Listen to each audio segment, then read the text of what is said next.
नमस्कार साथियों, आज मैं भिवानी शहर की एकमात्र और बहुत पुरानी रेडियो शॉप मनोहर रेडियो पर हूँ और यहाँ मेरी भेंट हुई इसी शॉप पर रेडियो के मैकेनिक, मैं तो ये कहूँगा रेडियो के जादूगर सुल्तान सिंह सैनी जी से। और इनसे भेंट के पश्चात पता चला कि इनके पास ये ट्यूब वाला रेडियो है 1975 का मॉडल, राइट। ये वो रेडियो है जिसका आज की जनरेशन ने तो सिर्फ नाम सुना है, शायद किसी ने भूले भटके कहीं देखा हो। तो इस रेडियो को न केवल हमें देखने का अवसर मिला, अपितु इनसे हमें इस रेडियो के बारे में जानने का अवसर भी मिला।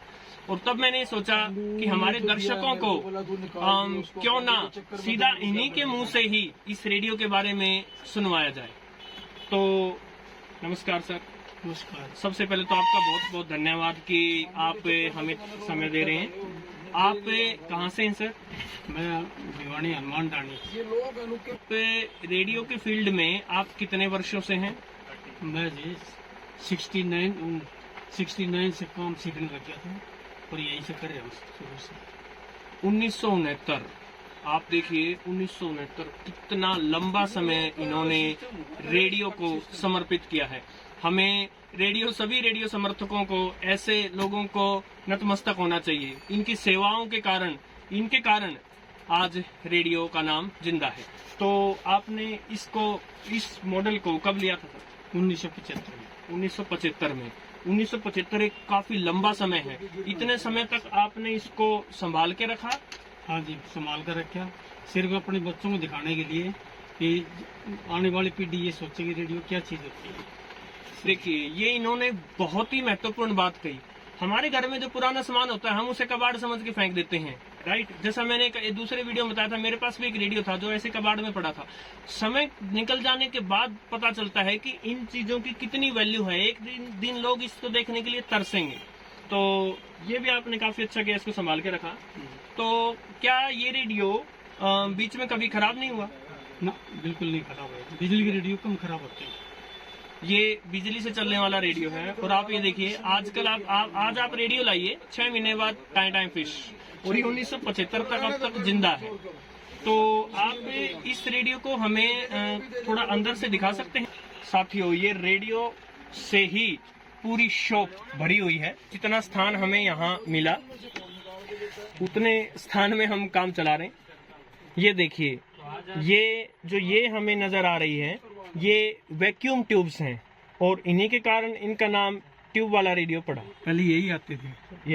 हाँ। सर, आप हमें इसके कंपोनेंट्स, जो इसके पार्ट हैं, इनके बारे में थोड़ा बता दें। कौन से सेक्शन का क्या काम है, कहाँ क्या लगा है इसमें से? ये ट्रांसफार्मर में AC वोल्ट निकलते हैं और ये फिल्टर होता है, इससे DC वोल्ट बनते हैं। ये ट्यूब आउटपुट है, इसमें यहाँ पर आईडी निकलती है और ये जो है परियम है, यानी कि रेडियो की जो आवाज़ होती है ना, पहले एंटीना में जाती है, फिर आई हमें ट्यूब में हो करके आउटपुट ट्रांसफर, फिर सभी गर्म आवाज़ आती है। धन्यवाद सर, आपने इतनी डिटेल में बताया। जो साथी रेडियो के ऑपरेशन को समझते हैं, रेडियो की वर्किंग को समझते हैं, वो अवश्य ही इसके बारे में समझ गए होंगे। सर, मेरा एक क्वेश्चन आपसे ये है, ये ट्यूब वाले रेडियो थे, इसके बाद ट्रांजिस्टर वाले रेडियो आए। बाद में ट्रांजिस्टर वाले। तो आपने इनमें और जो ट्रांजिस्टर वाले रेडियो हैं उनमें आपने क्या अंतर पाया? ये तो बिजली से चला करते, ट्रांजिस्टर जो सेल से चला करते। हाँ। तो पहली बात तो जो आज की पीढ़ी है, जिन्हें ट्यूब के रेडियो का कुछ नहीं पता, ये केवल बिजली से चलते थे, लेकिन जो ट्रांजिस्टर रेडियो आए वो सेल से भी चलने लगे। क्या इनकी आवाज की क्वालिटी में भी कोई अंतर होता था सर? आवाज बहुत बढ़िया होती थी, दुनिया भर के स्टेशन होते थे, अब स्टेशन कम हो गए पहले से।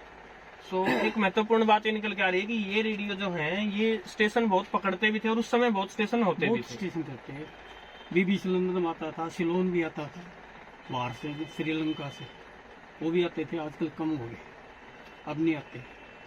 सारे पूरे इंडिया के स्टेशन आया करते, हजारों स्टेशन आया करते, गिनती में नहीं हुआ करते। एक बाढ़ है, बाढ़ की जगह भी एक स्टेशन आया करते, दूसरा बाढ़ दूसरा स्टेशन, ऐसे आते थे।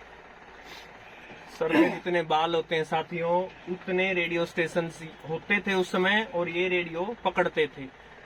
अभी तो रेडियो स्टेशन के नाम पर भी कुछ नहीं बचा है और रेडियो सुनने वालों के नाम पर भी कुछ नहीं बचा है। अच्छा, एक प्रश्न मैं आपसे ये पूछना चाहूंगा कि यदि कोई आपसे कहे कि ये रेडियो मुझे दे दे तो आप दे देंगे सर? ये अपने बच्चों के लिए निशानी दे रखी मेरी अपनी, देना हो तो मैं कभी का दे चुका होता। अभी बैलेंस वो ट्यूब वाला को नहीं आए थे, मैं ट्यूब चाहिए इतने पैसे, मेरे को 5,000 रुपये दे रहे थे इसको, मैंने दिया नहीं, सिर्फ निशानी रखी है। आने वाली पीढ़ी देखेगी रेडियो क्या चीज होती है। ये सुनने वाली बात है साथियों, यदि आपके घर में भी ट्यूब वाला रेडियो है तो उसको गलती से बेच मत देना, आने वाली पीढ़ियों को ये देखने को भी नहीं मिलेगा। और जैसा मैं हमेशा कहता आया हूँ, रेडियो प्रेमियों से उनका रेडियो कोई नहीं छीन सकता।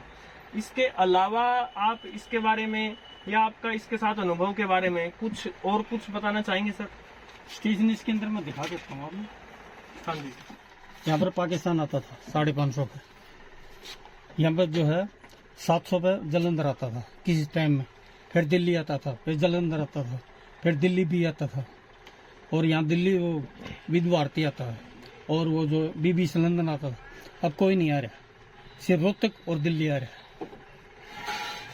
तो साथियों, जैसा कि इन्होंने अपने अनुभव से बताया, उस समय कहाँ क्या रेडियो स्टेशन पकड़ता था। और ये तीसरे बैंड पे 25 मीटर चलोन आता था, 19 मीटर पे भी जो वो BBC लंदन आता था। ये अलग विविध भारती, अफगानिस्तान, सारे स्टेशन आ गए, अब नहीं आते। अब उतने स्टेशन नहीं आते, ये भी रेडियो प्रेमियों का एक रोष का विषय है। इसमें 3 बैंड हैं, एक मीडियम वेव और शॉर्ट वेव के 2 बैंड हैं। ये 1975 का रेडियो है। 1977 में भारत में पहला FM स्टेशन खुला था, तो उस समय तक FM आने का तो कोई क्वेश्चन ही नहीं उठता। नहीं आते थे उस जमाने में। सर, आपने हमारे लिए समय निकाला, आपने दुखी होकर, दुख पा करके आप इसको रेडियो को सिर्फ हमारे लिए यहाँ लेकर आए और आपने इतने सारे प्रश्नों का जवाब दिया। इस सब के लिए मैं आपका बहुत बहुत धन्यवाद करता हूँ। और अंत में साथियों, हम इसको बजता हुआ सुनना चाहते हैं और उसी के साथ ये वीडियो समाप्त हो जाएगा। साथियों, आपका भी धन्यवाद और सभी साथियों का धन्यवाद।